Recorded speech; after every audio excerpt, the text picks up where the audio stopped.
¿Cómo era Chile en los meses previos al 11 de septiembre de 1973? ¿Quiénes eran los protagonistas de entonces? ¿Qué pasó esa mañana del martes en La Moneda? El siguiente reportaje es un registro histórico efectuado por Informe Especial entre 1992 y el 2003, con entrevistas exclusivas a personeros de la Unidad Popular, a dirigentes opositores de entonces, a defensores de la moneda, a militares que participaron en el alzamiento y a militares que trataron de oponerse al golpe. Algunos de ellos ya no están vivos, otros no han vuelto a hablar sobre este tema públicamente.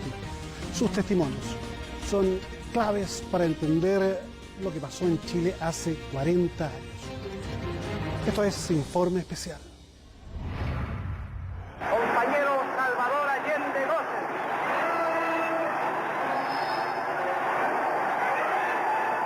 Allende ganó las elecciones de 1970 con un 36% de los votos. Al no haber una mayoría absoluta, el Parlamento debía resolver entre los candidatos Alessandri y Allende en una sesión programada para el 24 de enero de 1971. Luego de acordar un estatuto de garantías constitucionales, la democracia cristiana resolvió votar por Allende. Sectores ultraderechistas, con la complicidad estadounidense, organizaron conspiraciones para impedir el acceso de Allende al poder. Con la idea de generar condiciones para una intervención militar, un comando extremista de derecha pretendió el 22 de enero secuestrar al comandante en jefe del ejército, René Schneider. El general trató de defenderse, pero fue baleado en su auto. El 24 de enero, Allende era designado presidente de la República.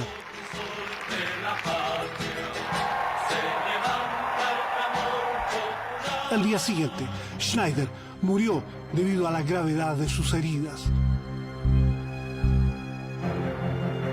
Después de 3 intentos fallidos, Allende llegaba a La Moneda y algunos, como el presidente Richard Nixon, no disimularon su contrariedad. Es el único presidente de América que no manda ni un saludo cuando Allende, por la transmisión del mando el día 3 de noviembre de 1970. Comenzaba un periodo de cambios: leche gratuita para todos los niños, alza del salario mínimo, iniciativas para nacionalizar el cobre y profundizar la reforma agraria iniciada por Frei. El gasto público aumentó y la economía registró un auge. El crecimiento económico altísimo en el sector industrial, el más alto que ha habido en la historia de Chile, era una alucinación, era más bien una ilusión. Había todo tipo de bienes baratos, con precios casi todos ellos fijados.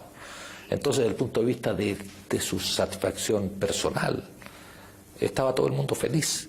Hemos dicho que crear un gobierno democrático, nacional, revolucionario y popular, que abrirá el camino al socialismo, porque el socialismo no se impone por decreto.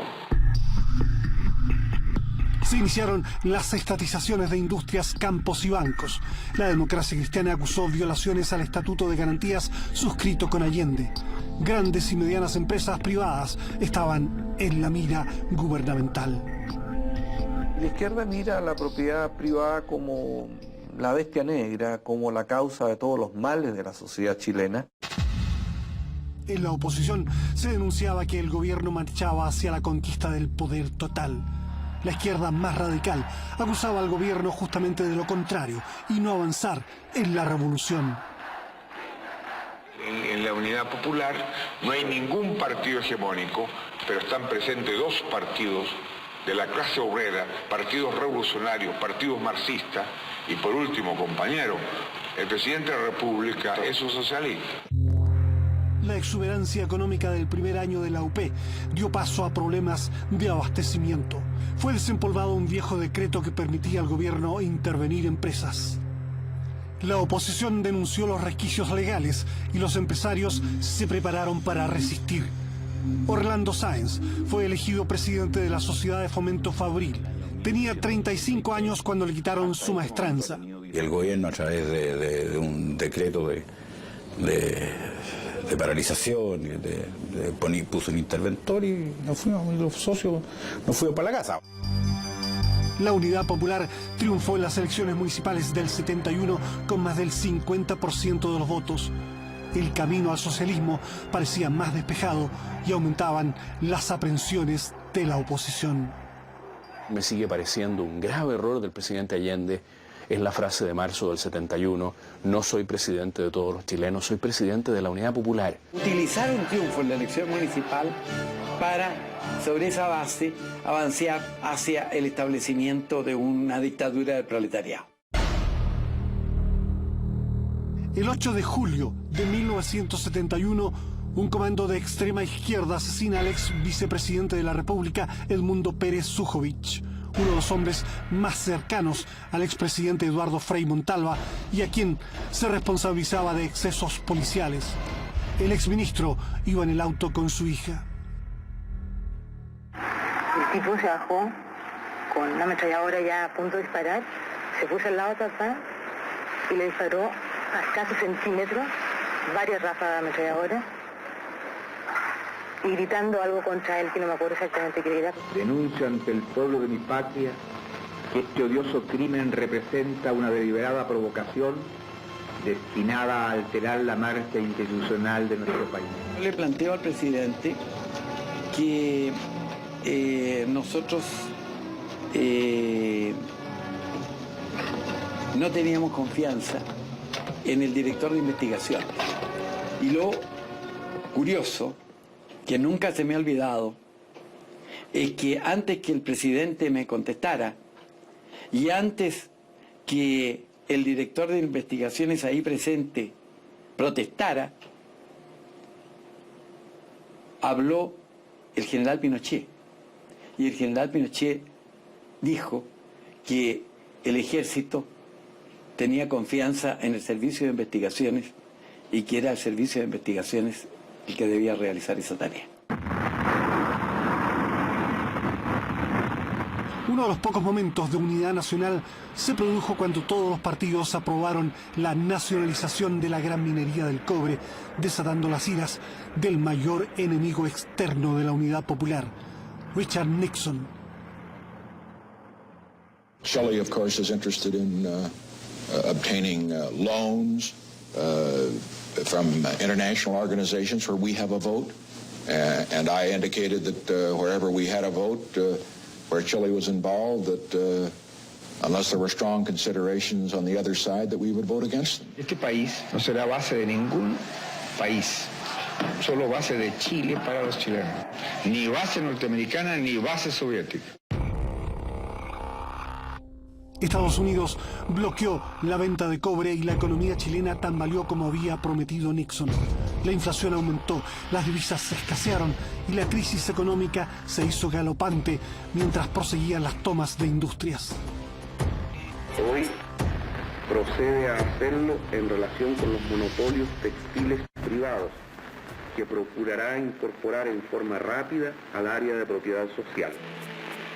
Se trata de las plantas y empresas que componen el Grupo Yarur, el Grupo Sumar Sociedad Anónima, el Grupo Said, el Grupo Irma, las empresas Rayonil, Textil Progreso y Oveja Tomé. Mi diagnóstico es que aquí o destruimos este régimen o Chile va a ser una dictadura del proletariado al más puro estilo castrista. Se extendió el desabastecimiento. La gente tenía dinero, pero no había que comprar. Se acusaba al comercio de acaparar productos para aumentar los precios, fomentar el mercado negro y la sensación de caos.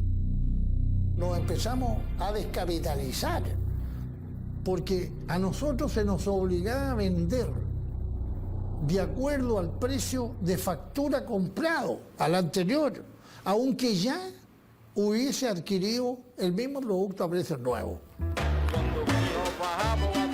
La polarización política y social aumentó con la visita de Fidel Castro. Se anunció que estaría unos pocos días, pero se quedó 3 semanas. Alguien dijo por ahí que esa visita como el pescado a los 3 días están pasados. Salvador Allende estaba francamente molesto, diría yo, con la prolongación de la visita. Pero a su vez Él, para decirlo claramente, no se atrevía a decirle a Fidel, mira Fidel, ya hemos cumplido, tú, yo, estamos muy agradecidos, pero hasta luego. Había un propósito fundado, proclamado, sostenido, ¿no?, por la extrema izquierda para llevar a Chile al lado de Cuba, al lado de la Unión Soviética. ¿De quién era amigo Fidel Castro cuando dice que era amigo de los chilenos, amigo de Chile, ¿no? De la derecha no era amigo, obviamente. Del centro no era amigo porque su posición con respecto a Eduardo Frei Montalva era terriblemente negativa. En un discurso público Fidel Castro hizo una metáfora diciendo que el gobierno de Frei Montalva era como la prostituta del imperialismo. El Partido Comunista era acremente criticado por Fidel Castro, incluso maltrataron a Pablo Neruda. Fidel Castro trabajaba con el MIR. Él era muy temeroso y así lo declaró públicamente en el Estadio Nacional, del fascismo. O sea, él estaba convencido de que iba a venir, digamos, una ofensiva fascista en Chile.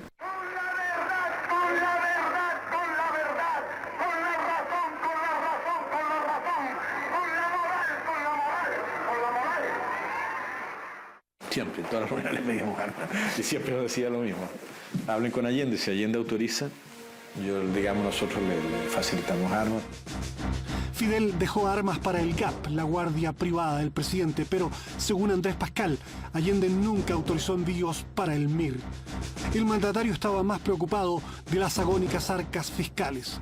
Se esperaba que la Unión Soviética podría conseguir un préstamo de $200 millones, pero Leonid Brezhnev fue reacio a la petición. No hay plata, los argumentos eran, se levantó Brezhnev frente a un plano que tenía gigantesco en su oficina en el Kremlin, en Moscú, para decirme, mire, aquí estamos nosotros, acá están ustedes. Cuba ya nos queda más cerca que ustedes. Se habló nuevamente, más reservadamente, y se logró un apoyo, creo que fue de $80 millones. La Unión Soviética, como ya lo he dicho, no prestó ninguna ayuda, ninguna, no poca ayuda al gobierno de la Unidad Popular. Dominado por la oposición, el Parlamento destituye al ministro José Toá, iniciando una escalada de acusaciones constitucionales contra ministros a los que se acusa de incumplimiento de la ley. Aumenta el área de propiedad social y surgen los cordones industriales que agrupan a trabajadores proclives a la unidad popular. Nosotros hemos planteado como una necesidad la presencia de obreros, empleados y técnicos en un porcentaje en la dirección de las empresas. Pero eso no implica que esas empresas vayan a ser autónomas y vayan a tener independencia para producir. No, nosotros somos y seremos partidarios de una economía centralizada. Me acuerdo que una vez expropiaron un circo que tenía 14 tipos, una cosa así, ¿no? Cuando a un presidente decía, Allende, mire, Allende lo votó. La radicalización irresponsable de su régimen producida por termocéfalos, como se decía en aquellos tiempos. La alianza que nos permita derribar al enemigo por poderoso que sea. La alianza que nos permita detener la acción del imperialismo a través de los monigotes que tienen en Chile. Las iniciativas para estructurar legalmente las áreas de la economía fracasaron y en la Unidad Popular se confrontan distintas posiciones. Creo que Salvador Allende cometió un error muy grave cuando al asumir la presidencia, al asumir la candidatura, se comprometió a gobernar en todo de acuerdo con sus partidos. Yo creo que el que es elegido presidente de la República tiene una responsabilidad personal que no puede quedar subordinada a el asentimiento de todos los demás. El principal sospechoso de intransigencia para la oposición era el senador socialista Carlos Altamirano. Parte de la izquierda lo apoyaba con la proclama Avanzar sin transar. En el Partido Socialista había gente que nos decía a nosotros, cualquier acuerdo entre socialista o gobierno de Allende con la democracia cristiana es traición al programa y traición al pueblo de Chile. Esos son los cuentos absurdos De que yo me oponía, ¿qué se quiere decir? Si se piensan las cosas con una mínima lógica. De que yo influía de tal manera en Allende que yo podía decirle al presidente de Chile, yo no quiero acuerdos. Y el presidente de Chile me decía, como usted mande, señor Carlos Altamirano. Una estupidez. El país está dividido como en los peores momentos de su historia. Muchos recuerdan la Guerra Civil de 1891, en la que murieron más soldados chilenos que en la Guerra del Pacífico. La derecha y la democracia cristiana enfrentan a la OP, pero la política palaciega es desbordada en la calle y en los campos, mientras algunos acopian armas. Los partidos comunista y socialista tenían aparatos militares. El MIR actuaba desde fuera del sistema. El llamado a crear, fortalecer y multiplicar el poder popular, el poder de los comandos comunales, el poder de los obreros y los campesinos. Los revolucionarios y los trabajadores deben de inmediato extender las tomas de fábricas y fundos, multiplicar las tareas de defensa, impulsar el poder popular. No hubo guerrilleros propiamente tal, hubo gente que no llega a los 1500, incluyendo el MIR y el Partido Comunista, que tuvieron alguna preparación de puntería, de armas. La fuerza de choque del Partido Nacional era el comando Rolando Matus. Para ir a hacer la propaganda nuestra, había que llevar un grupo firme para la pelea también, porque siempre salía a pelea. Pero el grupo más violento era Patria y Libertad, liderado por Pablo Rodríguez y definido como laico, antimarxista y popular. Miembros suyos se involucraron en el asesinato del general Schneider. Al principio, cuando se forma Patria y Libertad, incluso ingresa la vertiente nacionalista ultraconservadora Jaime Guzmán, pero posteriormente se produce la crisis inevitable entre el laicismo y el conservadurismo ultracatólico, Opus Dei, y finalmente esto explosiona a mediados del 72 y se retira Jaime Guzmán. Las armas que tuvimos las traje yo personalmente desde Argentina en varios vuelos que hice en mi propio avión. Nosotros movilizamos a los campesinos y ocupamos las tierras, digamos, a puertas cerradas simplemente.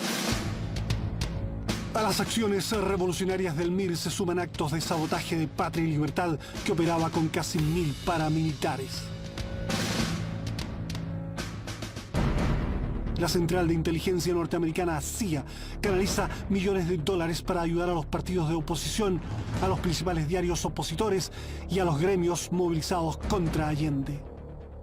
Era tan clara la forma en que buscábamos la plata a través del empresariado internacional, que si ellos hubieran querido inyectar plata en nuestra causa, no necesitaban nada, hablar con nadie, era cuestión de que movieran un par de peones. Levantemos los crespones del paro indefinido, determinante y hasta las últimas consecuencias. Para octubre tuvo una larguísima gestación, tuvimos muchos meses viendo si era factible. El paro de los camioneros empezó el 10 de octubre.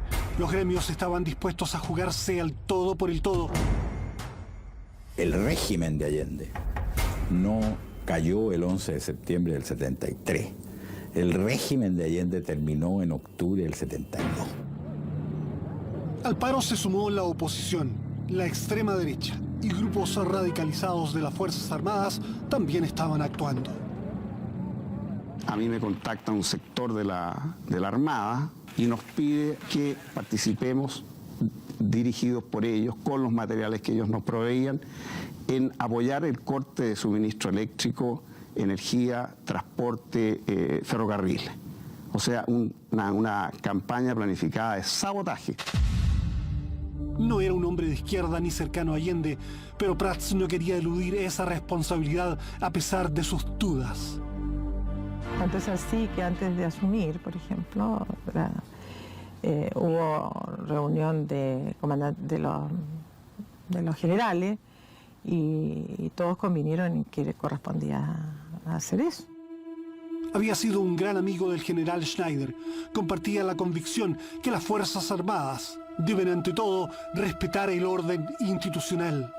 El nuevo gabinete acabó con el paro y calmó momentáneamente los ánimos. Allende viajó a México, un país que le admiraba, y a Naciones Unidas, donde terminó así su exposición. Y la certeza de que esos valores tendrán que prevalecer, no podrán ser destruidos.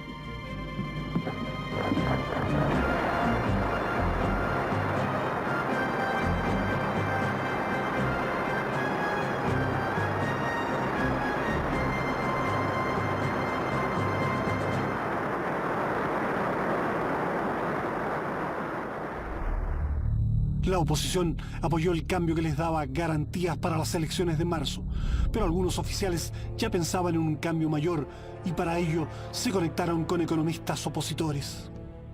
Nos pusimos de nuevo en esta capacidad de estudiar un plan. Se llamó el ladrillo porque eran hojas fotocopiadas así tan altas y que al final fueron bandadas de a pocas, de a 5 hojas a Valparaíso. Decidimos que ciertos militantes del movimiento se dedicaran a contactar en las distintas ciudades del país a los oficiales con mando de tropa en todo Chile. Se llegó a las elecciones y el eslogan comunista fue "No a la guerra civil". Cuando hay una revolución está latente el peligro de la contrarrevolución, porque nadie cede voluntariamente las posiciones que detentan. Chile vive una inflación la más alta del mundo y de su historia. Vive la escasez y el mercado negro. Vive las colas y la desvalorización monetaria. La oposición coaligada en el CODE logra el 57%. Triunfa, pero no alcanza los 2 tercios necesarios para derrocar legalmente al presidente. Los militares salen del gabinete. El presidente le planteó a los partidos de la Unidad Popular, tenemos 3 alternativas. 1, entendernos con la democracia cristiana. 2, convocar a un plebiscito. 3, ir a la patada, ir a la definición por la fuerza. Y él le dijo, yo soy partidario de entenderme con la democracia cristiana. El drama del presidente Allende es que no logró poner de acuerdo a su gente. Si no puede gobernar ninguno de esos 2 otros sectores civiles, no quedan más que las Fuerzas Armadas, porque la gente suelta no puede gobernar las naciones. No tuvimos la suficiente realidad.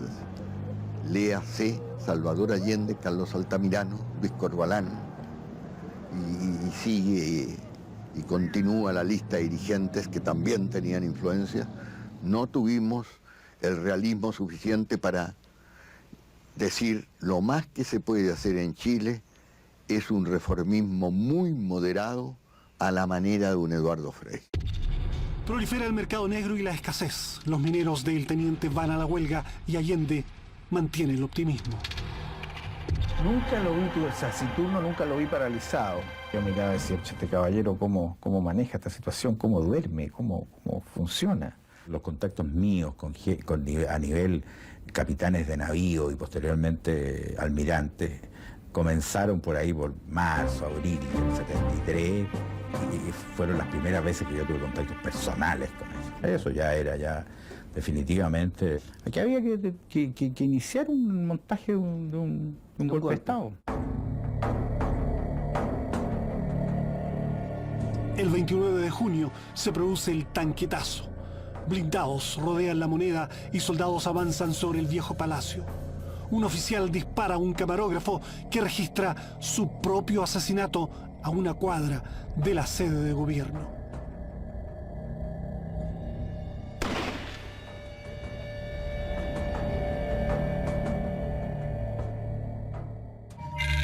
Con el apoyo de varios regimientos y la colaboración del general Pinochet, Prats sofoca la intentona golpista dirigida por el coronel Super y Patria y Libertad.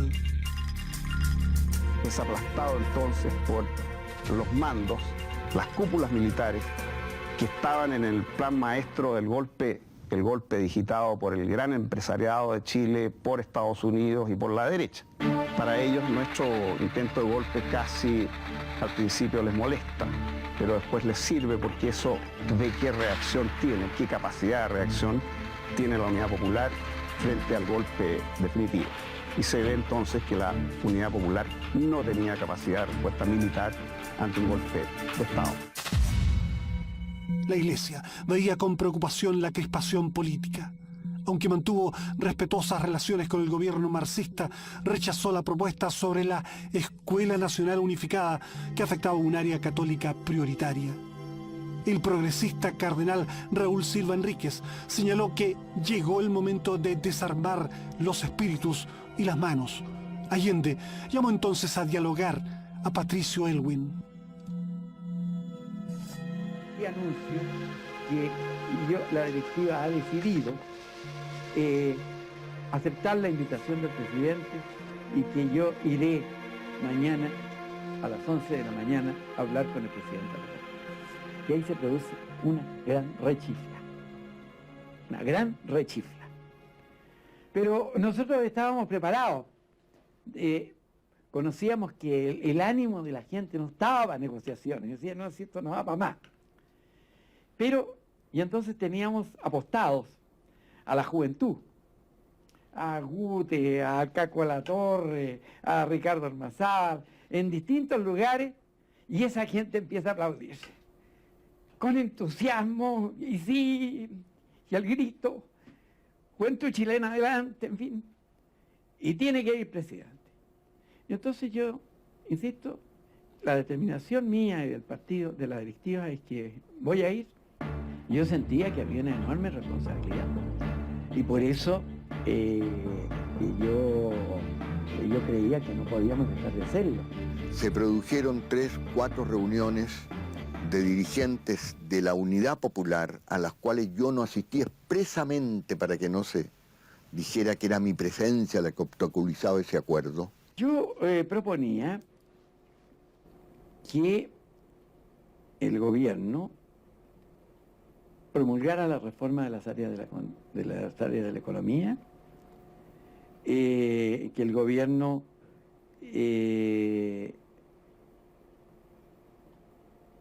formara un gabinete que inspirara confianza al país.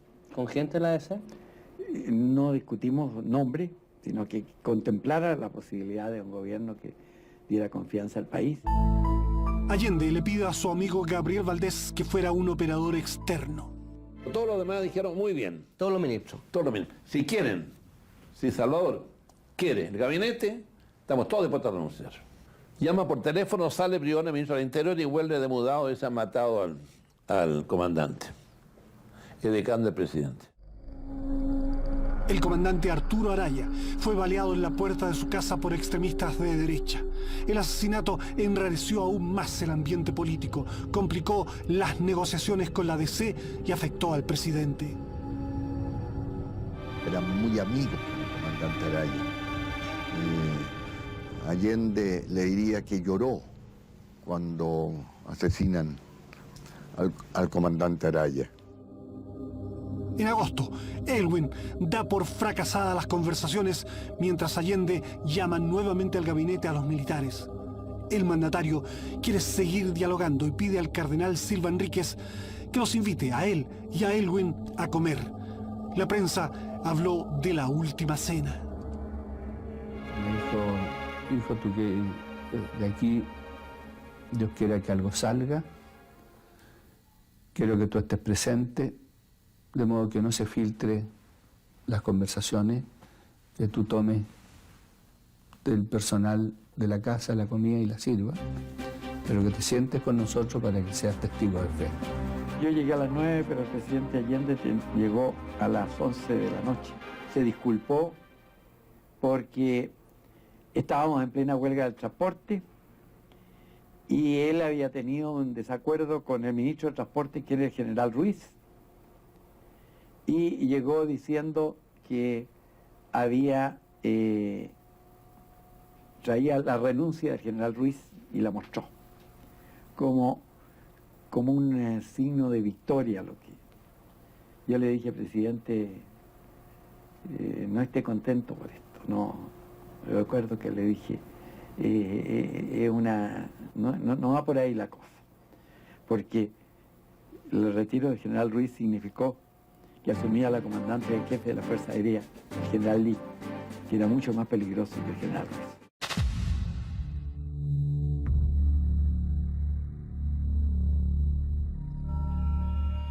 Y yo recuerdo que le dije, mire, presidente, usted puede pasar a la historia como el hombre que construye un socialismo en democracia en Chile. O puede ser pasar a la historia como el hombre que quiebra la democracia en Chile, que destruye la democracia en Chile. Y eso depende de lo que usted haga ahora. Pero esto significa que usted tiene que manejar el buque. Allende le responde, ¿usted cree que no lo estoy haciendo? Estoy tratando de hacerlo. Hágalo con más fuerza. Y prometo formalmente que vamos a tener una actitud más dura. Se tomó el acuerdo de formar un grupo de ese gobierno para ver los temas más críticos del momento. Pero los hechos corrían más rápido. Una semana antes, el nuevo ministro de Defensa, Carlos Prats, nombra a Augusto Pinochet como comandante en jefe subrogante del ejército. A los pocos días, cientos de personas, algunas de ellas esposas de oficiales del ejército, se reúnen frente a la casa de Prats para protestar por su postura de colaboración con el gobierno. Prats les pidió a sus pares que firmaran una carta de rechazo a la protesta y de lealtad a su persona. Pocos lo hicieron. Mi papá ve que efectivamente no contaba con el apoyo de los generales y renuncia. Allende nombra al general Augusto Pinochet como jefe del ejército por ser el hombre de confianza de Prats y a quien ayudó a sofocar el tanquetazo. El diálogo con la DC estaba en punto muerto y la Cámara de Diputados declaró inconstitucional la forma en que estaba gobernando Allende.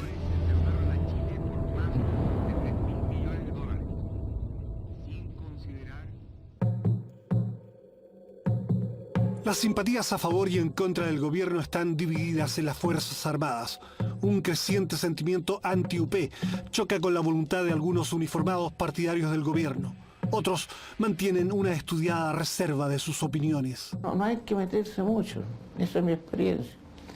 En el ejército no hay que meterse mucho, pero hay que ser vivo, sí, hay que tener buen olfato.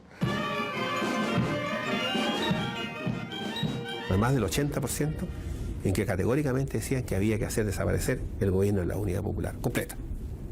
Y incluso de que tenía que desaparecer el presidente. Y cuando los militares hablan de neutralizar, de desaparecer, significa eliminar, o sea, matarlo. El complot de la FACH es coordinado por los generales Nicanor Díaz Estrada y Gustavo Lee, quien asumirá el mando de la institución después de la forzada renuncia del general César Ruiz Danjó. Al entonces capitán Jaime Donoso no le cupo dudas que se preparaba un golpe militar cuando, cumpliendo funciones como oficial de ronda, decidió revisar pasada la medianoche la Academia de Guerra, encontrándose con un cabo que le impedía el acceso a una reunión secreta. Irrumpí en la puerta de forma violenta, golpeé la puerta con el pie y la abrí y me di cuenta que estaban todos estos generales reunidos con sus estados mayores y que estaban haciendo una práctica, lo que se llama un juego de guerra, y eso yo lo conocía porque recientemente había sido alumno de la Academia de Guerra y vi que el objetivo del juego de guerra era La Moneda y Tomás Moro, y la casa del presidente Tomás Moro. Entonces a mí ya ahí no me quedó ninguna duda de que se estaba planificando un golpe de Estado, pero absolutamente ninguna duda. Se lo comuniqué a mis amigos, a Vergara, a Carbacho y a Isinena, a todos capitanes que nos juntábamos en la universidad donde íbamos a clase, y ahí ya nos sentimos más motivados para hacer la denuncia directa al presidente de la República. Frente a la denuncia, Allende no actuó o no pudo actuar.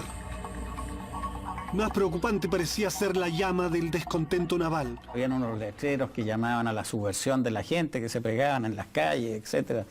Era una situación tan tensional que yo dije, mire, si esta cuestión si seguimos así, yo pesco un fusil, me voy al cerro y voy a ir a matar a comunistas, para decirlo francamente, porque ese era mi objetivo personal. La Armada rápidamente, sin sin que se hubiese un decreto supremo, el comandante en jefe de la Armada Real era prácticamente el almirante Merino. Yo lo dije 1000 veces, viene un enfrentamiento armado, pero no provocado por nosotros, sino provocado por la derecha, provocado por el golpismo naval y provocado, obviamente, lo que hoy día es obvio para todo el país, por la CIA. Históricamente no ha existido una revolución desarmada. Semanas antes del golpe proclamó que ante la violencia de la derecha y el imperialismo, el pueblo está en condiciones de incendiar y detonar el país desde Arica a Magallanes en una heroica ofensiva libertaria y patriótica. Respondimos nosotros añadiendo más benzina, añadiendo más combustible a la hoguera. Es cierto de que muchos de los discursos que se decían entonces y de mis discursos producían un miedo y un terror dentro de la derecha mucho mayor del que yo jamás imaginé. De manera de que está lejos de mí sostener de que fue pura violencia la derecha. Evidentemente, en nuestro accionar, en nuestra retórica, había elementos que condujeron a esa radicalización, ya esa polarización, ya esa violencia en definitiva. Acá hubo tomas que no tenían justificación, que no ayudaban. Hubo en esto extralimitaciones, hubo lo que yo he mencionado, ultraizquierdismo, que favorecieron realmente al adversario. El flamígero lenguaje de Altamirano y la irresponsabilidad de dirigentes ultraizquierdistas que pretendían acelerar el tranco revolucionario con grupos armados, tomas de fábricas y campos, tenía su contraparte en el sabotaje de las brigadas de Patria y Libertad, destinado a estrangular el abastecimiento de las grandes ciudades. Así que era imperativo cortar también el flujo de cargas a través de ferrocarriles, y eso se hace cortando puentes. No volando el Mayeco, porque eso sería un daño estructural, sería como la antipatria estar haciendo algo así. Comandos de Patria y Libertad desatan una oleada terrorista para interrumpir el transporte caminero, la electricidad y la distribución de combustible. Lo más sorprendente del sabotaje es que fue organizado por oficiales de la Armada que estaban complotando contra Allende. ¿Qué oficiales le propusieron eso? Había un capitán de la Marina, cuyo nombre no voy a dar porque no es pertinente aún, que trabajaba en el equipo del almirante Merino.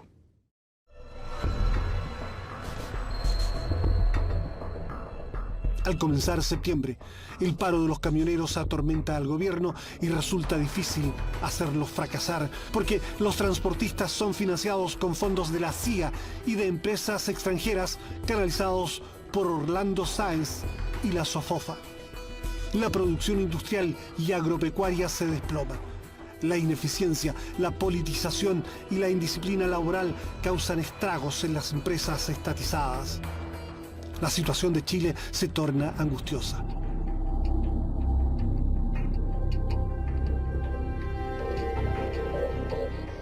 Hay quienes desean acelerar la descomposición del país para provocar la anhelada intervención militar y establecen contacto con el capitán de Marina en retiro Vicente Gutiérrez, que trabaja como instructor para Patria y Libertad. Y se le dan nombres de personas, de dirigentes de la UP, a los cuales había que hacerles atentados en sus casas. ¿Liquidar, por ejemplo, a quiénes? Voy a dar un solo nombre. Se nos pidió concretamente que atentáramos contra el secretario general del Partido Socialista, Carlos Altamirano, a lo cual me negué absolutamente y desde luego no se hizo.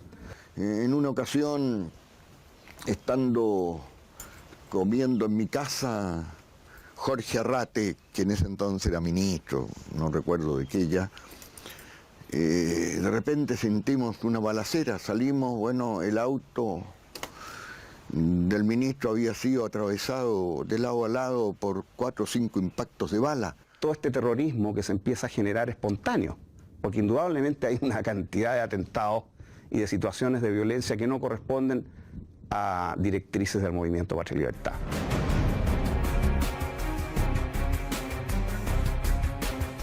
La política se hace en las calles y la intervención militar está en boca de todos.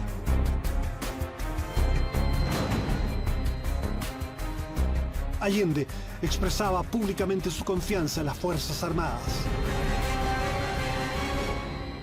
El presidente Allende fue extraordinariamente atento con las Fuerzas Armadas.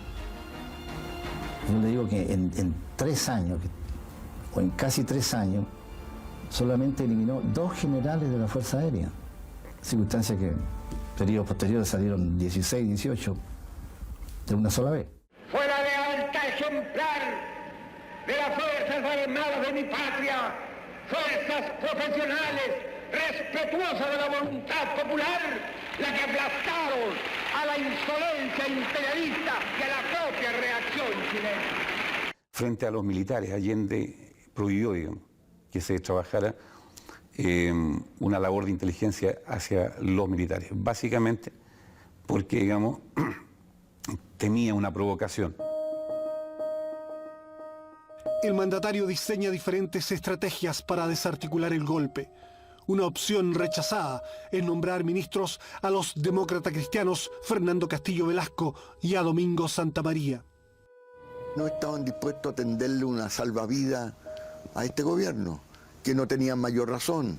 Ya Eduardo Frei estaba demasiado comprometido en una lucha ya no solo anti-Unidad Popular, sino que anti-Allende.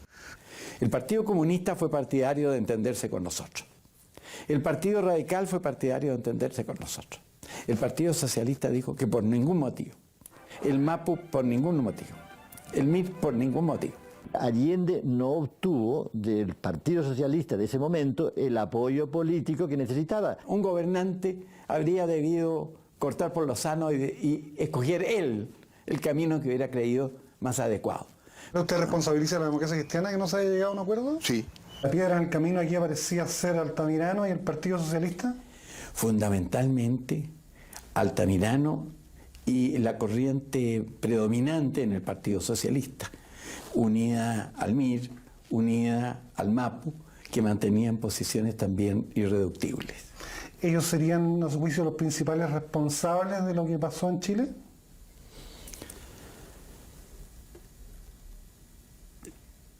No sé si los principales, pero si por principal se entienden los que tienen mayor cuota de responsabilidad, yo creo que sí. Yo soy el chivo expiatorio. Yo he sido el causante principal del golpe. No hubo asesinatos del comandante en jefe del ejército chileno, René Schneider. No hubo participación de la CIA, no hubo terrorismo de la derecha en que se volaban una vez por semana torres.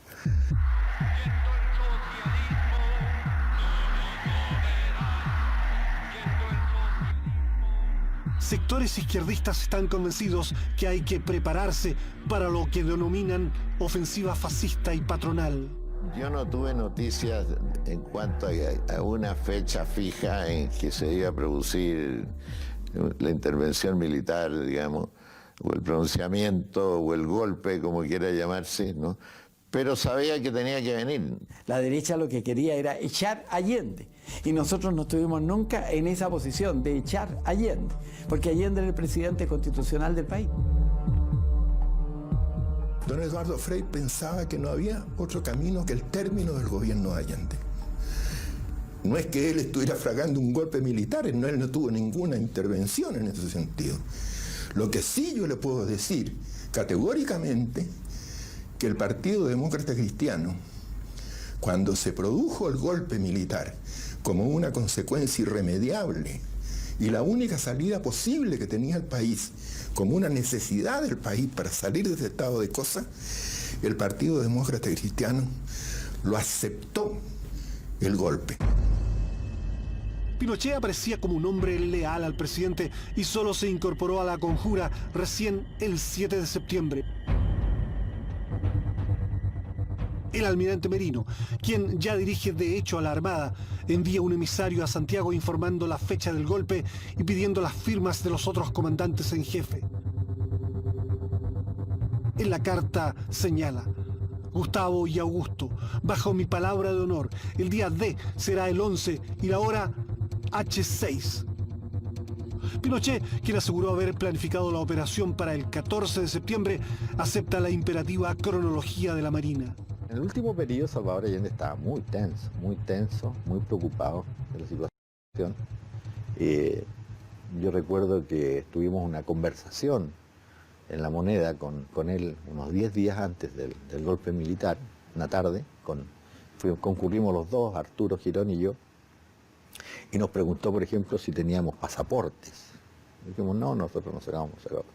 Entonces dijeron, saquen pasaporte y preocúpense de sus familias, que pueda ocurrir. El 8 de septiembre, el retirado general Prats almuerza con el presidente y le sugiere abandonar el país. Allende responde jamás y le habla de un plebiscito para resolver democráticamente la situación. Allende tenía el apoyo incondicional del general Augusto Pinochet Ugarte, del jefe de la Marina, del jefe de la aviación, de otra serie de generales que no quiero ni nombrarlos porque algunos de ellos estuvieron en contra del golpe, otros cambiaron, los Brady, los Urbina, almirante. Bueno, o sea, no era una locura de Allende, un abandono de la realidad de Allende, el estar trabajando ese día 10 en un llamado a plebiscito, cuando ya era claro de que había una movilización importante de las tropas. Casi un centenar de marinos antigolpistas han sido arrestados y la Armada quiere desaforar a Garretón y a Altamirano para procesarlos por sedición. Desafiante, el líder socialista condena en el Teatro Caupolicán los abusos contra los marinos arrestados. Importa más el discurso de Carlos Altamirano de horas antes del golpe de Estado que la participación durante 1000 días de la CIA, del gobierno americano, de Nixon, de Kissinger.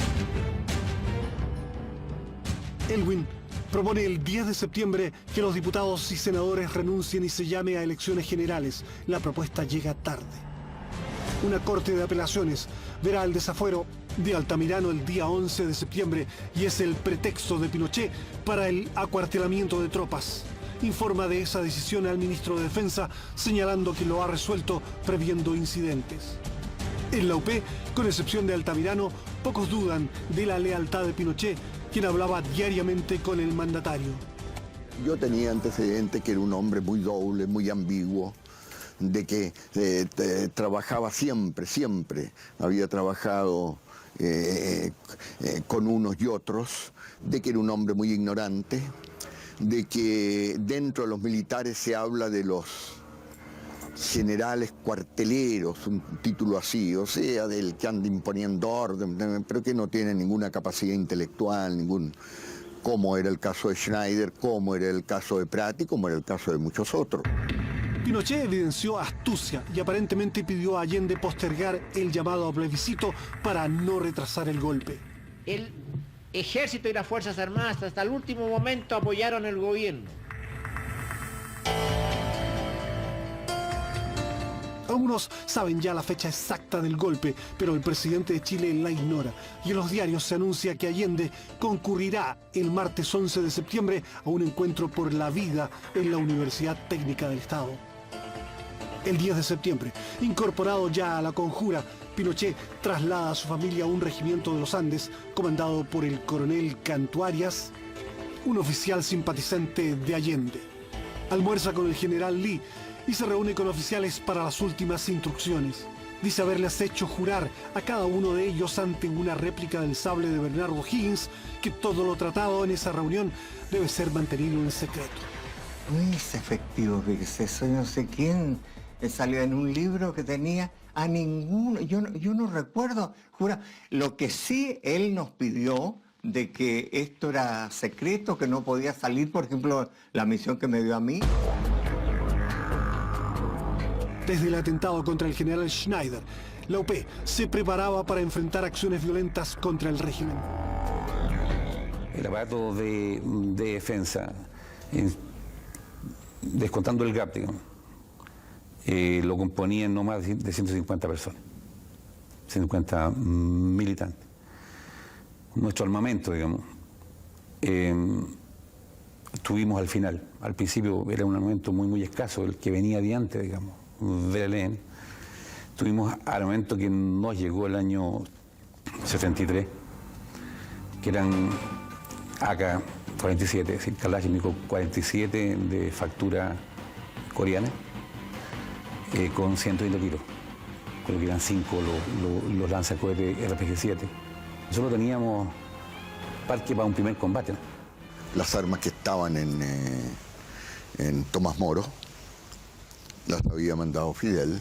El GAP tenía una mayor provisión de armas, que eran básicamente armas que Allende, digamos, no las quería entregar por el temor, digamos, por el temor de que se usaran antes de tiempo, que fueran una provocación hacia el ejército. Luego que el MIR se retiró del GAP, el Partido Socialista puso en el dispositivo de seguridad presidencial exclusivamente a miembros de su colectividad, especialmente jóvenes que recibieron instrucción militar en Chile, en Cuba y en Corea del Norte. Sí hice gestiones para de que un número muy limitado, por lo demás, de 30, 40 compañeros, fueran a tomar cursos de armas. Era la misma gente que cuidaba a Fidel Castro, que nos preparaba a nosotros. El adiestramiento o el entrenamiento que tengo, ¿no es cierto?, es en defensa personal, en inteligencia, contrainteligencia en Cuba y en Corea. Nosotros teníamos algunas armas, pero que para 1000 personas. Ridículo para enfrentar. Además de sus grupos armados, la UP confiaba en las organizaciones creadas en torno a las áreas industriales urbanas. Elaboramos un plan al interior del partido para preparar, digamos, a la militancia, para que consecutivamente ellos prepararan a los obreros, digamos, de las diferentes poblaciones y especialmente los cordones industriales. Los trabajadores podrían actuar con palos, piedras, cócteles molotov e incluso tanquetas construidas con cargadores frontales. Se tratan de comprar algunas pistolas argentinas, digamos, las Marcati, etc.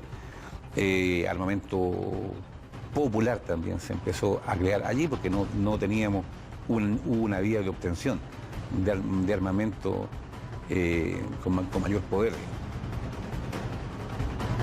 El diario comunista El Siglo del 11 de septiembre advertía lo que se avecinaba. La izquierda confiaba en que parte de las Fuerzas Armadas se alinearía con el gobierno para sofocar cualquier cuartelazo.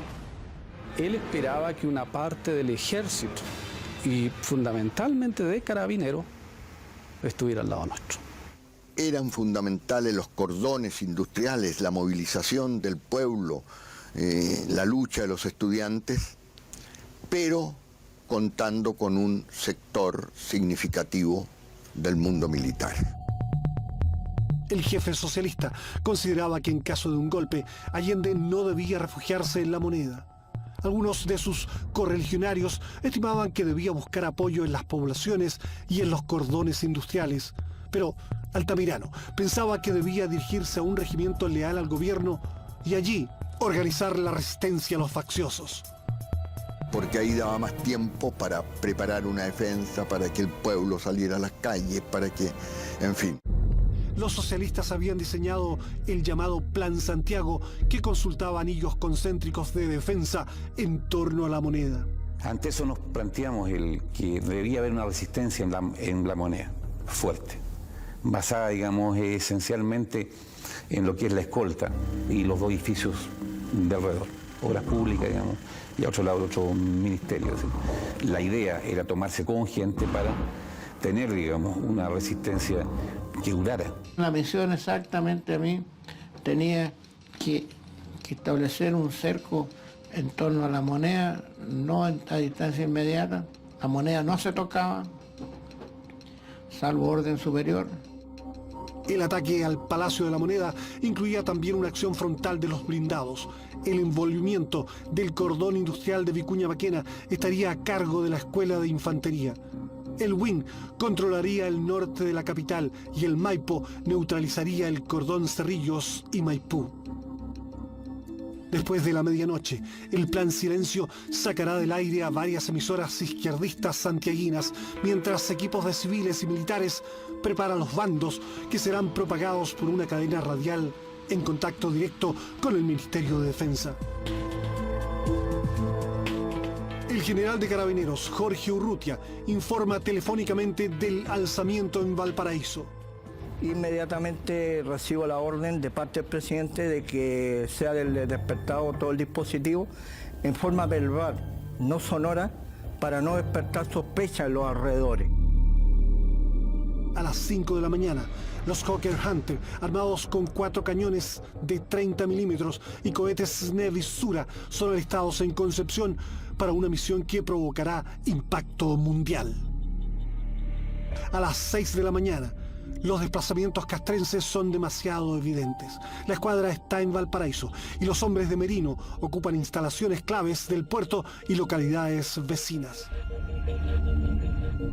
En un departamento de las Torres San Borja se activa la central de comunicaciones del aparato militar del Partido Socialista. Se empieza a avisar a todo el mundo. Y nosotros teníamos un lugar de concentración. El aparato tenía un lugar de concentración que estaba, digamos, en el Parque Cormo. Allende está en pie, mientras proliferan las señales de alarma. Pinochet no responde las llamadas del ministro de Defensa, Orlando Letelier, y Lee está inubicable. Allende decide ir a la Moneda y los jóvenes de la Guardia Presidencial cogen rápidamente algunos lanzacohetes y ametralladoras pesadas. A las 7:30, el ministro Orlando Letelier es detenido por subalternos en el Ministerio de Defensa. A las 7:45, Pinochet llega atrasado al cuartel de Peñalolén para dirigir las operaciones del día. Su ayudante, el coronel Osvaldo Zavala, dice que no está de acuerdo con el golpe, siendo inmediatamente arrestado. Informaciones confirmadas señalan que un sector de la marinería habría aislado Valparaíso y que la ciudad estaría ocupada, lo cual significa un levantamiento en contra del gobierno legítimamente constituido, del gobierno que está amparado por la ley y la voluntad de los ciudadanos. En estas circunstancias llamo sobre todo a los trabajadores que ocupen sus sitios de trabajo, que concurran a sus fábricas, que mantengan calma y serenidad. Hasta este momento en Santiago no se ha producido ningún movimiento extraordinario de tropas y según me ha informado el jefe de la guarnición, Santiago estaría acuartelado y normal. En todo caso, yo estoy aquí en el Palacio de Gobierno y me quedaré aquí defendiendo el gobierno que represento por la voluntad del pueblo. Terminada la intervención, se asoma por última vez al balcón de su despacho. Por propia voluntad está atrapado en el viejo edificio que simboliza el poder del Estado. Lo acompañan sus asesores, los guardaespaldas del GAP, 6 mujeres, entre ellas 2 periodistas, 17 detectives, un equipo de 8 médicos leales y la Guardia de Carabineros reforzada por tanquetas del Grupo Móvil.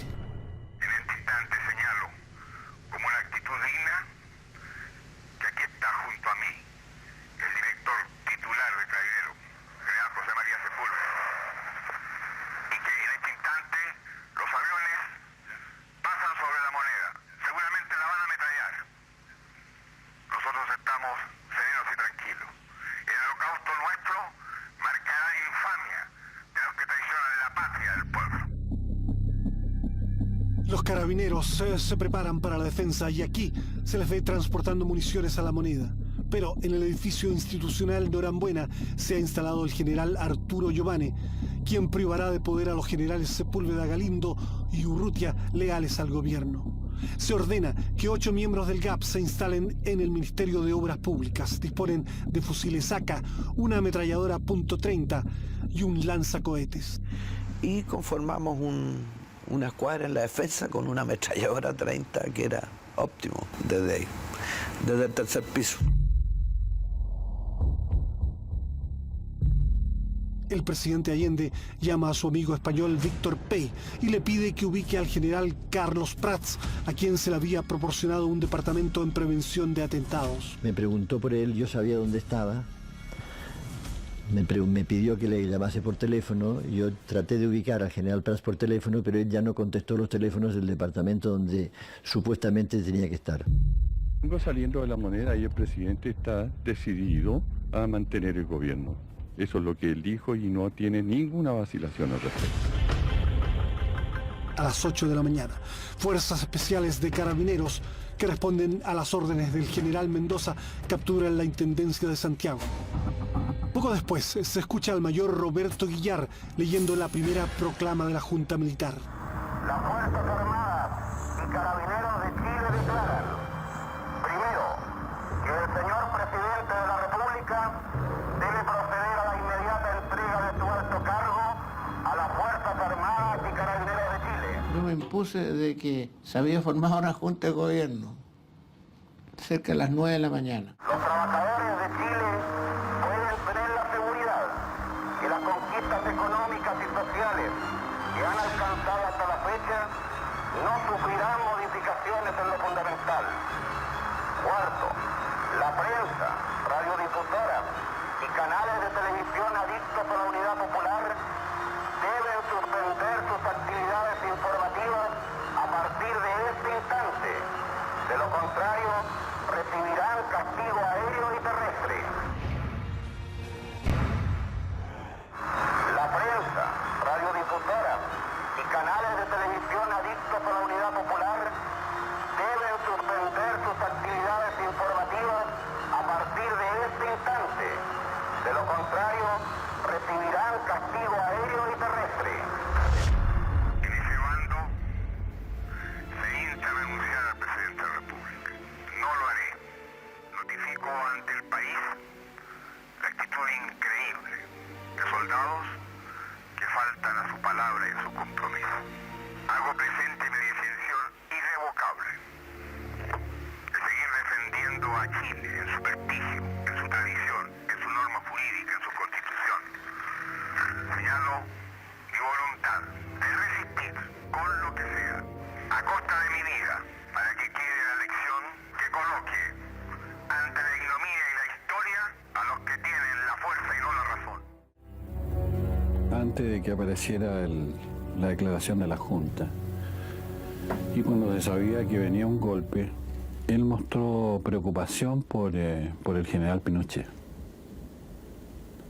¿Dónde estará Pinochet?, dijo, preocupado realmente. Firmado Augusto Pinochet Ugarte, general de ejército, comandante en jefe del ejército. Toribio Merino Castro, almirante, comandante en jefe de la Armada. Gustavo Lee Guzmán, general del aire, comandante en jefe de la Fuerza Aérea de Chile. Y César Mendoza Durán, general, director general de Carabineros de Chile. Más el señor Mendoza, general rastrero, que solo ayer manifestara su fidelidad y lealtad al gobierno, también será nominado director general de Carabineros. La Plaza de la Constitución aparece totalmente desierta. Solo giran en torno a ella periodistas, tanto chilenos como extranjeros, que están siguiendo las alternativas de lo que esta mañana está ocurriendo en Santiago de Chile. Al final de las bocacalles, en todas las que llegan hacia el Palacio de Gobierno, el público que ha sido detenido a regular distancia por fuerzas de carabineros. Incluso en las fuerzas de carabineros hay división. Unas están apoyando a la Junta Militar y otras al gobierno constitucional. La mayoría de las radios presenta este aspecto.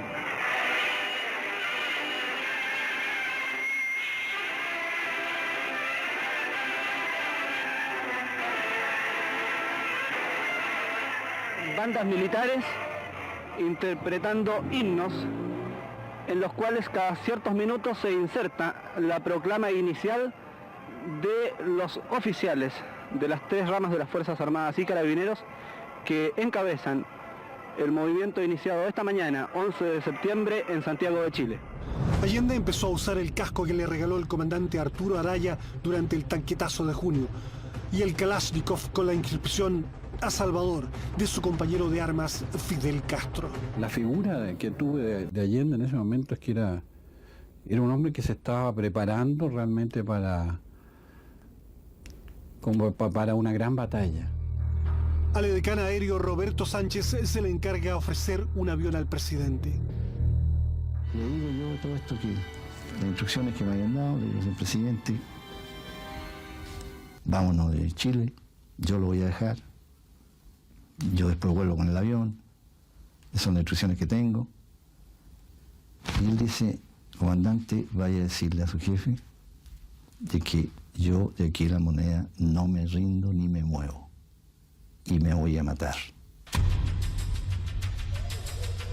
Coordinando el golpe desde el Ministerio de Defensa está el vicealmirante Patricio Carvajal, quien horas antes había disipado hábilmente las suspicacias de las autoridades del país. El edecán naval le dijo que el presidente anda con un fusil ametralladora que tenía 30 tiros y que el último tiro se le debe disparar en la cabeza.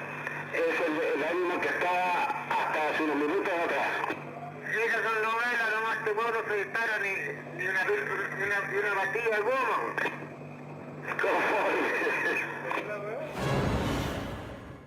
El gran error del Partido Socialista, y mío en consecuencia, fue el haber hecho creer de que había un real movimiento guerrillero, que teníamos fuerzas armadas con capacidad de enfrentar a un sector, por lo menos, del ejército. Sacamos las armas ese día y nos fuimos hacia el Parque Cor.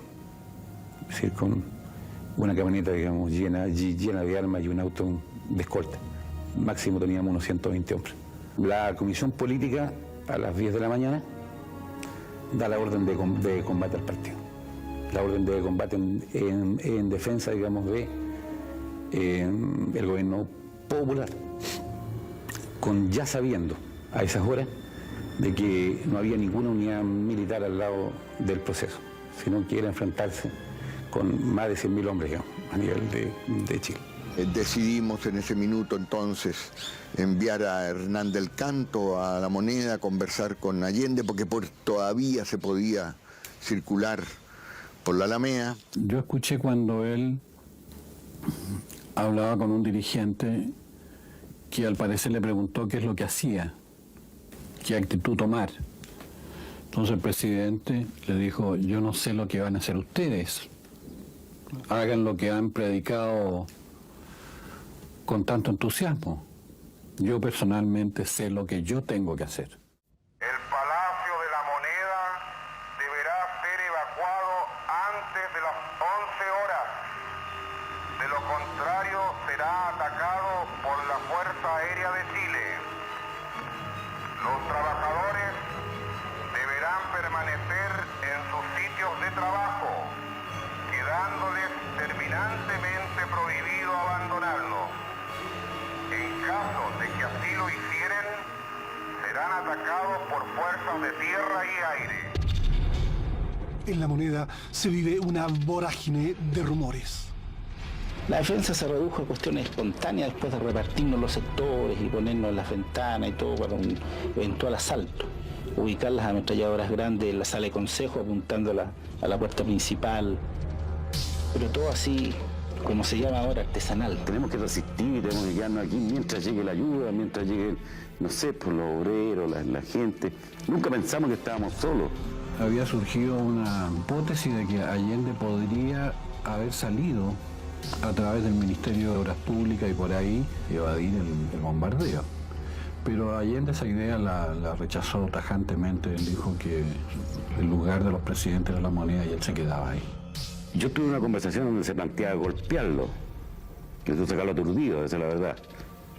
Pero se desechó porque, qué sé yo, si se le pasaba la mano, pasaba cualquier cosa. El pueblo y los trabajadores fundamentalmente deben estar movilizados activamente, pero en sus sitios de trabajo, escuchando el llamado que puede hacerles y las instrucciones que le dé el compañero presidente de la República. A las 9:30 de la mañana, el vicealmirante Carvajal ofrece nuevamente a Allende un avión para que salga del país. El mandatario se niega a renunciar, califica de traidores de mierda a los jefes militares y afirma que un presidente chileno no se rinde. Yo hablé personalmente con él, le intimé rendición en nombre de los comandantes en jefe y contestó con una serie de garabatos nomás. O sea, quiere decir que a las 11 cuando lleguen los primeros pericos, allá hay que lo que va a pasar. A las 11 en punto se bombardea. Evacúe la moneda, va a ser más fácil asaltarla. Una vez bombardeada, la asaltamos con el WIN y con la infantería. Hay que decirle a él. Esta será seguramente la última oportunidad en que me pueda dirigir a ustedes. La Fuerza Aérea ha bombardeado las torres de Radio Portales y Radio Corporación. Seguramente Radio Magallanes será callada y el mital tranquilo de mi voz no llegará a ustedes, no importa. Lo seguirán oyendo. Siempre estaré junto a ustedes. Por lo menos mi recuerdo tendrá un hombre digno que fue leal a la ley. Colocado en un tránsito histórico, pagaré con mi vida la lealtad del pueblo. Y les digo que tengo la certeza que la semilla que entregáramos a la conciencia digna de miles y miles de chilenos no podrá ser cegada definitivamente. Tienen la fuerza, podrán avasallarnos, pero no se detienen los procesos sociales, ni con el crimen, ni con la fuerza. La historia es nuestra y la hacen los pueblos. Trabajadores de mi patria, el capital foráneo, el imperialismo, unido a la reacción, creó el clima para que las Fuerzas Armadas rompieran su tradición, la que le enseñara Schneider y que reafirmara el comandante Araya. Víctimas del mismo sector social que hoy estará en sus casas esperando con mano ajena reconquistar el poder para seguir defendiendo sus granjerías y sus privilegios. Me dirijo al hombre de Chile, al obrero, al campesino, al intelectual, aquellos que serán perseguidos, porque en nuestro país el fascismo ya estuvo hace muchas horas presente, en los atentados terroristas, volando los puentes, cortando la línea férrea, destruyendo los oleoductos y los gasoductos, frente al silencio de los que tenían la obligación de proteger. Estaban comprometidos. La historia los juzgará. Trabajadores de mi patria, tengo fe en Chile y su destino. Superará otros hombres este momento gris y amargo donde la traición pretende imponer. Sigan ustedes sabiendo que mucho más temprano que tarde, de nuevo abrirán las grandes alamedas por donde pase el hombre libre para construir una sociedad mejor. ¡Viva Chile! ¡Viva el pueblo! ¡Vivan los trabajadores! Allende pide a sus asesores y a aquellos que no sepan disparar que abandonen la moneda. De una manera poética y casi surrealista les dice: el que tenga un campo por sembrar y el que tenga un hijo por nacer, que se vaya. Les pide a las mujeres que abandonen. Les dice que él no quiere héroes y que se quede en la moneda aquel que pueda defenderse. La mayor parte de los médicos estaban agrupados en una piececita chica que había en el primer piso. Y yo fui a decirle, porque el que quisiera se podía retirar. Ninguno quiso hacerlo, realmente. El Palacio de la Moneda deberá ser evacuado antes de las 11 horas. De lo contrario, será atacado por la Fuerza Aérea de Chile Aire y Fuerzas Terrestres. A carabineros que se encuentran en La Moneda se les pide que abandonen de inmediato. La Guardia Carabineros se retiró y el presidente los habría autorizado, diciéndole sí que dejaran las armas. No podemos nosotros aceptar plazas ni parlamentos, que significa diálogo, significa debilidad.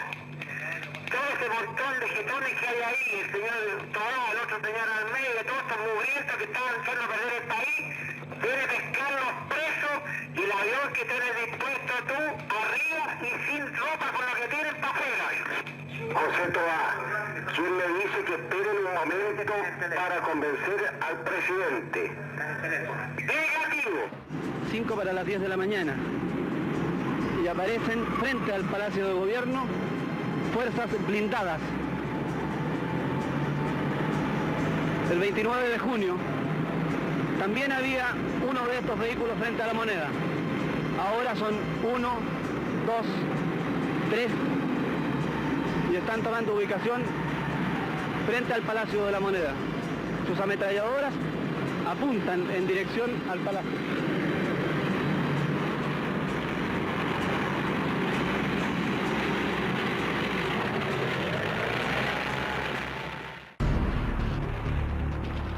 Mientras los tanques se despliegan y empiezan a escucharse disparos, cientos de empleados públicos quedan atrapados en sus oficinas, mientras otros inician una estampida hacia sus casas.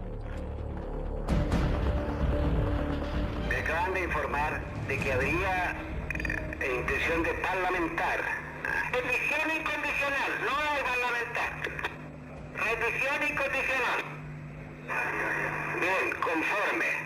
Rendición incondicional y se le toma preso ofreciéndole nada más que respetarle la vida, digamos. La vida y se le integridad física y enseguida se le va a despachar para otra parte. Conforme. O sea que se mantiene el ofrecimiento de sacarlo del país. Se mantiene el ofrecimiento de sacarlo del país. Pero la vida se cae y cuando vaya volando. Conforme. Conforme. Hay carabineros y soldados, y a medida que se acerca la hora ultimátum que las Fuerzas Armadas han dado al presidente de la República, en el centro de la ciudad se escuchan más y más detonaciones de armas de fuego, de gran poder de fuego. ¿Y se sabe algo ya desde La Moneda? No, absolutamente nada, porque ya en esto, hace cosa de 5 minutos, dejó de transmitir la última radio de la Marcita, que estaba en este momento en funciones, que era la radio Magallanes.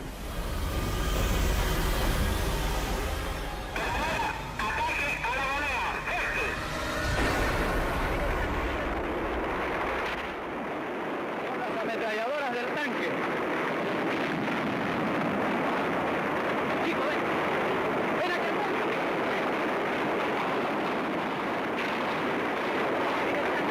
Pinochet parece tener ahora el control total del operativo militar.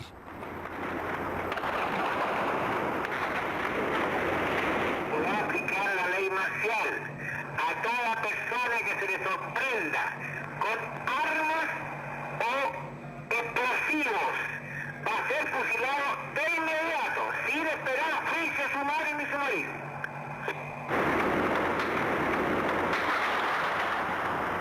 Las ametralladoras de los tanques barren las viejas y gruesas paredes de La Moneda, mientras los defensores, dirigidos por el propio presidente, responden el fuego.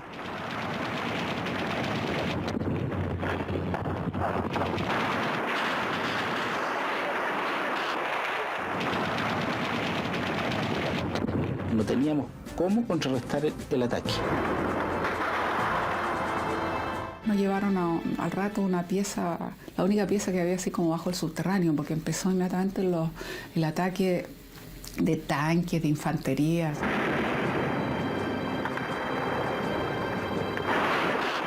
Había una resistencia efectiva ahí en el Ministerio de Obras Públicas, y por lo menos había una ametralladora ahí que disparaba y que provocó muchos problemas. Cuando nosotros terminábamos de disparar, nos cambiamos inmediatamente de piso o de ventana. Y eso que creo que significó que los militares creían que ahí había pero cualquier cantidad de gente. Están disparando contra esta habitación. Dale, Martínez.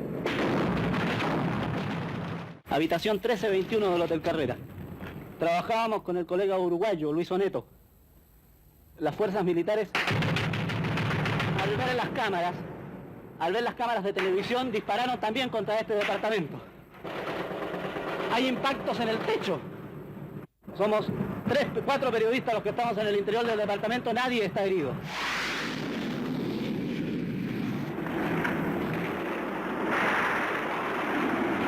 Yo lo había visto disparar algunas veces, había disparado, pero había disparado a blanco y cosas así, ¿no? En un momento, Allende se nos perdió. Entonces me pidieron que fuera a buscarlo porque estaba en la secretaría que daba hacia Moneda, ¿no? Me fui arrastrando hasta la secretaría y Allende estaba disparando, ¿no? Con su metralleta, estaba disparando hacia la calle Moneda. Lo pesqué de los pies y lo atraje hacia mí para sacarlo de esa situación, porque me habían pedido que lo llevara donde estábamos el resto, ¿no? Y Allende en ese momento se da vuelta y primero me echó un garabato, ¿no? Me dijo, déjame, concha tu madre, ¿no? Pero después se dio cuenta que era yo quien estaba ahí. Y me dijo, eres tú, Gironcito. ¿Ves? Me dijo que la cosa era más seria de lo que tú creías.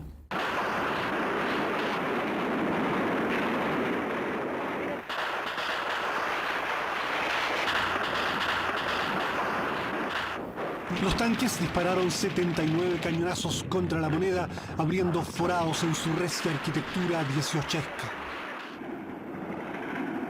Se dispararon varios miles de tiros. La cifra que me dieron a mí eran 57.000 tiros cuando se hizo la contabilidad. El Palacio de la Moneda deberá ser evacuado antes de las 11 horas. De lo contrario, será atacado por la Fuerza Aérea de Chile.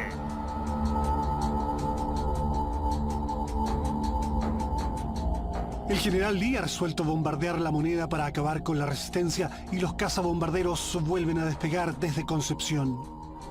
Y la segunda operación fue batir la Moneda y la residencia de Tomás Moro, que se negaban a rendirse y hacían nutrido fuego de armamento liviano y pesado que estaba causando muchas bajas. Allende pide una tregua para que salgan las mujeres, entre las cuales están sus hijas Isabel y Beatriz, más conocidas como Tati. El presidente de la República, alrededor de 20 para las 11 de la mañana,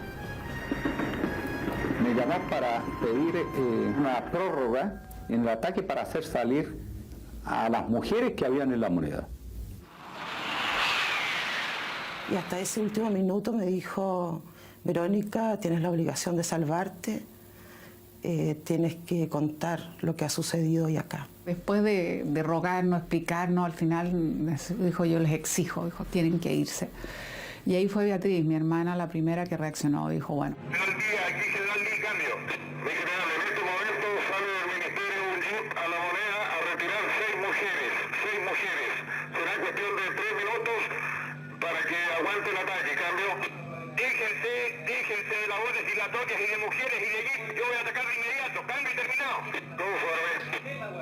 Esperen un momento de la Moneda porque van a salir las mujeres, ahí gente.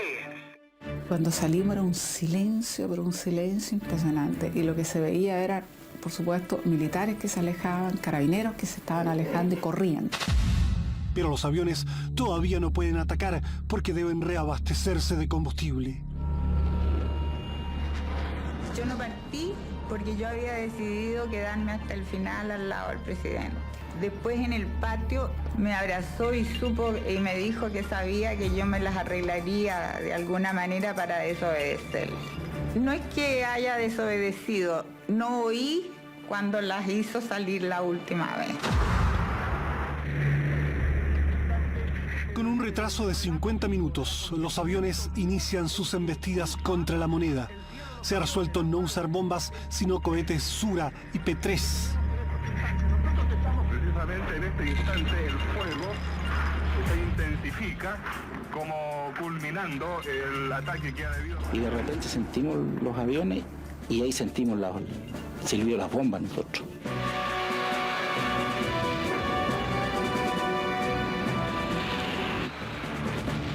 Con la .30 yo traté de tirarle mucho, pero no, era imposible porque cuando venía el avión, cuando venía a la altura de La Moneda, el avión ya iba en pica hacia arriba. Una gran llamarada, ¿ah? Y después una vibración extrema, digamos, en que se rompían vidrios y cosas.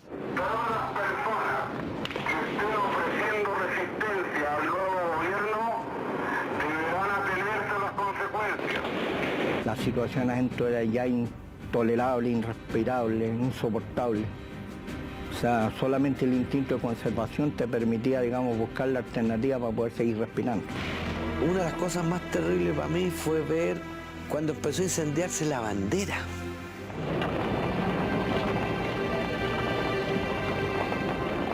Era una cosa que me desgarraba porque me hacía ver que estábamos solos.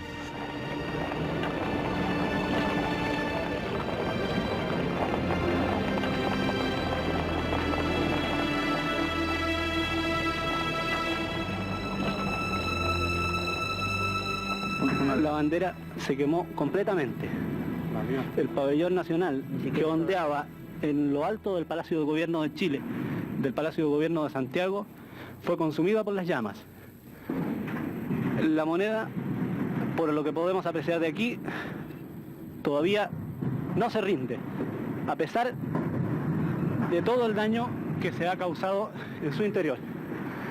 Incluso hay vehículos que están ardiendo frente al Palacio de Gobierno. Son por lo menos 3 que pertenecen a la policía y 2 particulares. El fuego continúa en forma insistente en contra del Palacio de Gobierno. Hace pocos minutos, la Junta de Gobierno anunció a través de la radio que la residencia presidencial de Tomás Moro, en el sector alto de la ciudad, también, al igual que el Palacio de Gobierno, fue bombardeada por aparatos de la Fuerza Aérea de Chile, que participa también en el movimiento. Pasado esto, se reanuda nuevamente el combate, porque eso lo único que hizo fue quemar el palacio, pero la zona en la que nosotros estábamos no. Por lo tanto, subimos, me acuerdo, al segundo piso y seguimos. Los impactos mayores se divisan desde esta posición, a la derecha de la puerta principal, en las oficinas que normalmente ocupaba el ministro del Interior, Carlos Briones, y el subsecretario Daniel Vergara. En el tercer piso funcionaban habitualmente oficinas administrativas y la capilla del palacio. El despacho presidencial está hacia la izquierda de la puerta principal, donde se alcanzan a apreciar algunos impactos de armas de grueso calibre. La Moneda arde y los socialistas finalmente adoptan una decisión. Teníamos por un lado al partido que nos decía fuera, es decir, guarden todo y retírense, y por otro lado teníamos al presidente, que estaba atrincherado en la Moneda, pidiendo, digamos, que fuéramos a apoyarlo con lo que tenía. Por cada miembro de las Fuerzas Armadas que sean víctimas de atentados, se fusilará de inmediato a 5 de los prisioneros marxistas de poder de las Fuerzas Armadas. Cambio. Repita la última parte. El PC dijo que se retiraba, que ellos no combatían, porque no tenían capacidad y por tanto iban, digamos, a retirarse para hacer la resistencia futura. En La Moneda cunde la sensación de que todo está perdido. Nadie auxilia desde el exterior al cercado mandatario. Ya con el Salón Toesca incendiándose, debajo de una mesa se reúne Allende con Jaime Barrios, con el Cheno Pupán, con el Coco Paredes, que estaba, Daniel Vergara, Osvaldo Puxio, Oscar Soto, y yo también estuve en ese momento ahí, en que, bueno, le decimos a Allende qué vamos a hacer. Esto es realmente una masacre. Se hace el acuerdo que salga un grupo parlamentar con el mando militar, en el que sale el ministro Flores, el subsecretario Vergara y mi padre. La idea es Nada de parlamentar, sino que tomarlos presos inmediatamente. Conforme. Y otra cosa, Patricio, es interesante que hay que tenerlo listo la gente de Celí. Esta gente llega, de ahí, ni una cosa, se toma, se ríe los aviones y parten. La opinión mía es que estos caballeros se toman y se mandan a cara a cualquier parte. Y por último, en el camino lo van tirando abajo. La situación es desesperada. Augusto Olivares, el periodista y leal amigo del presidente Allende, está muy deprimido. 15 minutos antes de que se matara el periodista Olivares, nos topamos en el patio de invierno y me abrazó, muy pálido, muy ya choqueado, y me dijo: mijito, llegó el fascismo y esto va a ser terrible. Y a los 15 minutos se mató. A mí me tocó descubrir al perro ahí. Y bueno, en eso hasta ahí llegué yo nomás. Me quebré porque el perro era mi hermano. Y ahí Allende lloró. Lloramos todos. Esta es la visión que presenta el Palacio de Gobierno. Exactamente 3 horas después que se inició el movimiento de tropas dispuesto por la Junta Militar. Entre tanto se sigue disparando, hasta que no salgan con bandera blanca, se le va a seguir disparando. El embargo hasta el final, y no se apague el incendio.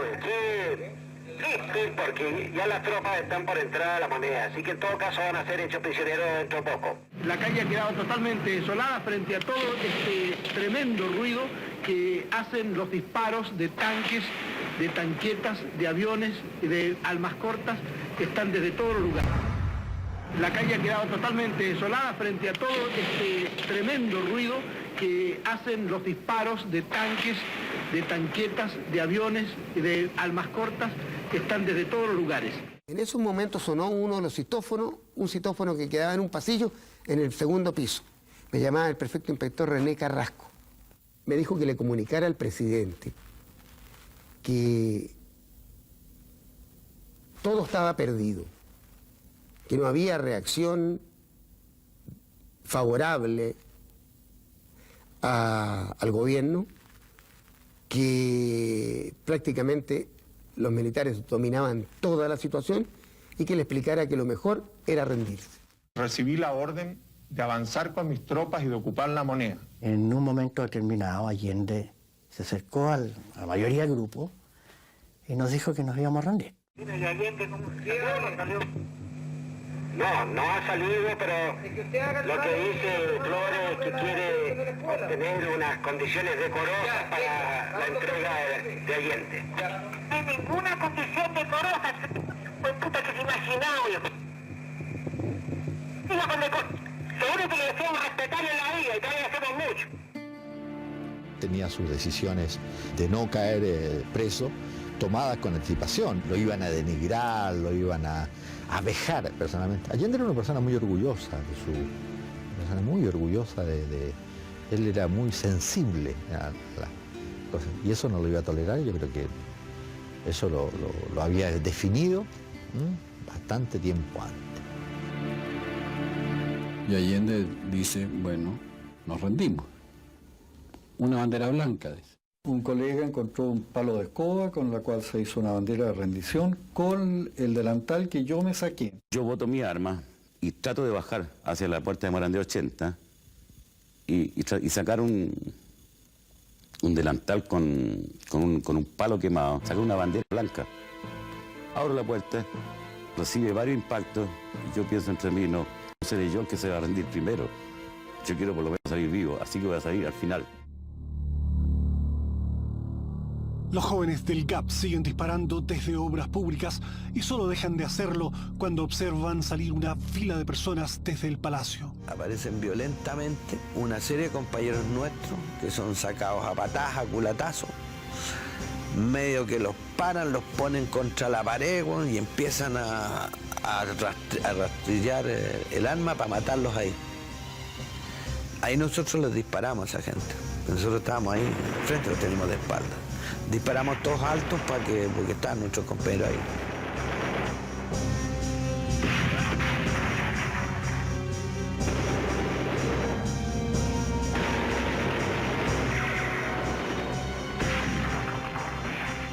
primero estaban de pie, pero como seguían disparando de obras públicas y estamos en la calle, le dije que se tiendan todos. Y me toma el soldado, no me da tiempo que yo bote la pistola, y me saca afuera, ya hacia la calle, y se empieza a proteger con mi cuerpo, porque desde el edificio del frente habían tiradores que le estaban disparando a los soldados. Entonces, mientras el resto los empezaron a atender ahí en la vereda, el soldado me mantenía a mí protegiéndose naturalmente. Y yo lo que quería era que me lanzara con el resto ahí porque tenía menos posibilidades de que me dispararan. Un oficial, de pronto me tomó de un brazo y me levantó. Me dijo, levántese, me dijo. Entonces, ¿usted quién es? Me dijo. Yo soy el doctor Oscar Soto. Entonces, el doctor me dijo, suba a la segunda planta y dígale al presidente, con estas palabras, de que tienen 10 minutos para rendirse. Entonces yo subí solo a la segunda planta por la escalera de la puerta de Morandé 80 hasta la segunda planta, y cuando voy ya llegando al rellano de la segunda planta veo que está el presidente acompañado de otros compañeros, algunos médicos incluso. Entonces cuando me va a aparecer me dice, doctor, ¿qué pasa? Así, directamente a la distancia de 5 metros.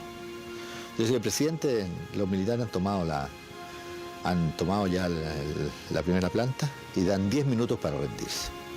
Entonces a ellos cuando lo escucho decir, bajen en fila uno tras otro, yo bajaré el último. Me devuelvo en contra de la corriente de los últimos que iban saliendo a buscar mi maletín. Y ya prácticamente no quedaba casi nada en el pasadizo, y como estaba totalmente oscuro fui viendo ahí y no lo encontré, sencillamente, ya no lo encontré, pero de repente vi una puerta abierta. Yo siento, no sé, 2 o 3 disparos, no los puedo precisar, pero más de uno y menos de una ráfaga.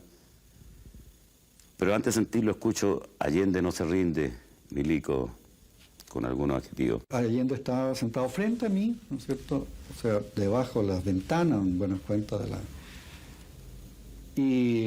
Y a mí me pareció que en el momento de sentarse se disparaba porque la bóveda craneana voló por los aires, ¿no es cierto? Señor presidente Allende, después de disparar su metralleta sobre nuestras tropas, hago presente que hay un general herido, que un oficial le salvó la vida porque se colocó delante. El general Palacios penetra con sus fuerzas en La Moneda, donde encuentra la solitaria resistencia de un CAP que aparentemente no había recibido la orden de rendición. Y era igual que en la esa guerra, sí, porque nosotros abríamos una puerta, un suboficial se tendía y sin saber si había nadie teníamos que disparar, porque así nos disparaban. Entonces imagínense, este gallo ha descubierto, nosotros éramos más los que venían conmigo, le metieron 4 o 5 alas ahí, quedó botado. Pesqué la metralleta que tenía Allende entre las piernas y la dejé al lado, sin preocuparme de impresiones digitales, ninguna cosa de nada, porque yo dije, capaz que si me ven tan cerca de la metralleta, vayan a pensar que yo la voy a agarrar y le voy a disparar. Así que la pesqué y la dejé al lado. Y me quedé sentado ahí. El general Palacios informa lacónicamente a sus superiores. Misión cumplida, Moneda tomada, presidente muerto. Allende committed suicide and is dead now. Díganme si entienden. Entendido, digo perfectamente, cambio. Palacios deja en libertad a todos los médicos de Allende, excepto a los doctores Gijón, Bartolín y Girón, quien se desempeñaba como ministro de Salud. Un bombero fue el que me identificó como exministro de Salud. 25 para las 4 de la tarde. Comienzan a llegar hacia el Palacio de Gobierno, que continúa incendiándose, efectivos del Cuerpo de Bomberos. De hecho, lo meten en un cajón y lo embarcan en un avión viejo junto con la familia que le trasladan en otra parte en Cuba. Vamos a tener una pelota para el tierra, si este gallo está para morir, tuvo problemas. Conforme la información se va a mantener reservada, entonces. Mientras el doctor Gijón permanece junto al cadáver del mandatario, las 49 personas que se han rendido, incluyendo a detectives y miembros del GAP, permanece en la calle con las manos en la nuca. Lo tenían a todos tendidos, cuando de repente un tanque que estaba frente a la Galería Antonio Vara, de la escotilla de arriba, un militar comienza a pedirle permiso al general. Le dice: permiso, mi general, para pasarle el tanque en la cabeza a estos marxistas tales por cuales. Y veo que el tanque sube de su oruga, o sea, de la calle hacia la vereda, y se comienza a ir encima de nosotros. Cuando iba unos 3, 4 metros antes del primero de la fila, gente del Ministerio de Obras Públicas que había quedado, ¿no es cierto?, a las 8 de la mañana dentro del ministerio, comienza a gritar. Entonces ordenan parar el tanque y evacuar el edificio del Ministerio de Obras Públicas. Cuando bajé, veo a uno que está culateando a uno de los guerreros. Y le grité: mire, soldado, eso no se hace, eso es un crimen. A un hombre que se rinde en todas las guerras no se le trata como usted. Y además nosotros no somos animales ni ver. Así que si usted lo vuelve a hacer, yo lo voy a sancionar. Y eso lo escucharon los que estaban tendidos y ahí respiraron. Nidia Contreras, la secretaria de Allende, conocida como La Payita, trae en sus manos la declaración de la independencia que le confió Allende. El documento le es arrebatado por un soldado y luego destruido. La Payita fingiría después un ataque de nervios, pudiendo fugarse, pero su hijo, detenido antes por carabineros, aparecería asesinado en el río Mapocho. La caída de la moneda y la muerte de Allende resultan devastadoras para la resistencia en el sur de Santiago. Ya el marchar hacia el centro dejaba de tener sentido, digamos. Y por tanto, digamos, se da la consigna de el retirarse esa noche. Porque ya la información era que había cesado la resistencia en todo Chile.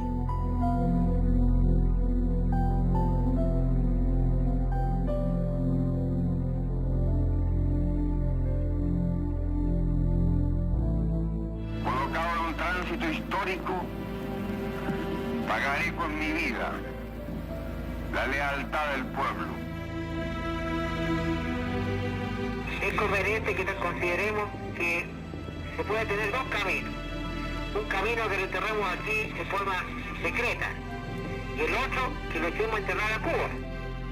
Sigan ustedes sabiendo que mucho más temprano que tarde, de nuevo abrirán las grandes alamedas por donde pase el hombre libre para construir una sociedad mejor.